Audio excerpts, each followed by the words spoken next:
All right, guys, as you know, I just got back from Japan 7 weeks ago, and I realized I bought too many fish.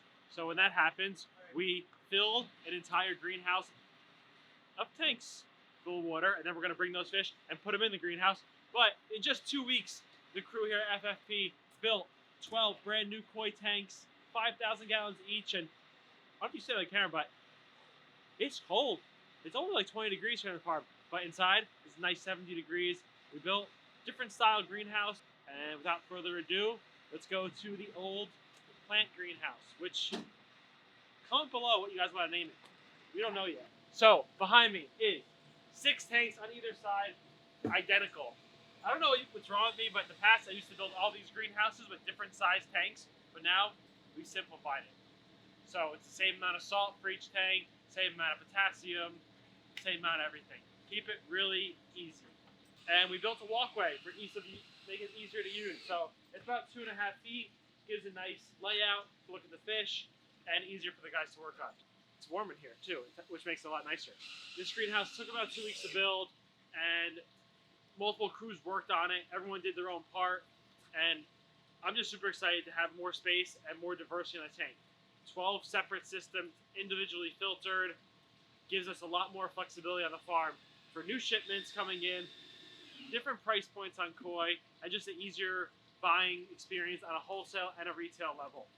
It's not 100% done yet, but 4 tanks do have koi in it. We actually have a shipment coming in later this week, and we're super excited to get those new fish in. But because new systems need to be cycled and seeded, we actually take fish that have been on the farm for longer and we put them into new tanks. One, they're stronger, they're used to our water here, they're used to the temperature. So all these tanks have existing fish from a previous summer shipment, and they're sorted by size and they're netted because new fish think it's a good idea to jump out. Let's go look at the filtration. Each greenhouse has fresh water. Lots of fresh water. Koi like fresh water. We have air. It's not hooked up yet, but it will be. And this here is a 36-inch flow cell filter powered by a Vari pump with an Evo 30 watt. This filter uses a special media in there. It's a biomechanical media that traps the fines. We're also going to have a Baki shower that goes on the edge here and maybe a moving bed. But with this, we should be able to keep about 300 Nisai in a pond this size, which is really good for koi shipments. And we put stairs in, makes it easier to get up and down. And also, I just like the whole style of this greenhouse. And it's something that moving forward, we'll probably do more of, having a raised walkway. And if we built this out of concrete, it would have been like 10 times the price, and it would have taken longer. So being able to put a greenhouse up like this is really efficient for the company, and this will last for 20 years on the farm, no problem. And we actually build a ton of tanks like this for our customers, like in their garage or their basement.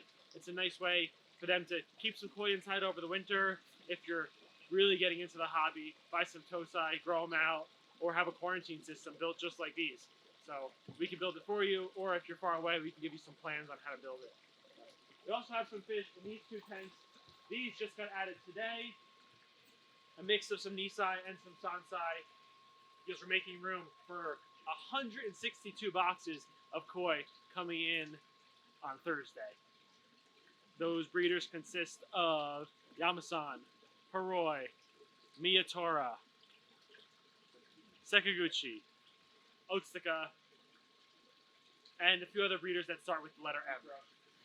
Anyway, guys, we're making room on the farm for more koi, and this whole process went fairly quick, and sometimes project takes a long time to farm. Simultaneously, as we've been doing this, we have 10 other guys up at the Saddle River store putting a new roof on the greenhouse here. The reason we chose this greenhouse was, 1, the ground was frozen already when we started, and 2, we're shifting all of our plant production that we used to do on the farm to our Saddle River location. We have more people up there that specialize in plants. We have more people here that specialize in fish. Since we're growing and we're going to have a lot of deliveries going all over the place, it just makes sense that we'll do plants at the first water lily store in America that we bought just a few weeks ago. So that's really exciting. And what better place to do plants than at a store that was the first store doing plants in the whole U.S. Yeah, makes sense to me, right? So now that this greenhouse was built already, we decided let's put the pond, new greenhouse in here. So what do we call it? We always call it the plant greenhouse. So comment below what you want to call this greenhouse. Really cool setup. Again, same filtration on these tanks.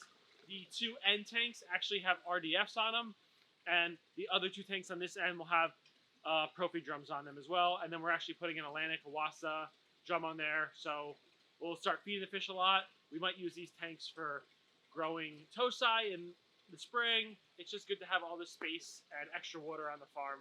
If you want to come visit the farm, let us know. Shoot us a comment, send us a DM, and there's so many fish here.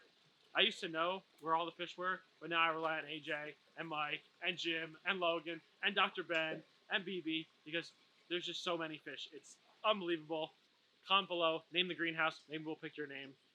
We'll see you guys when we have more fish in the pond.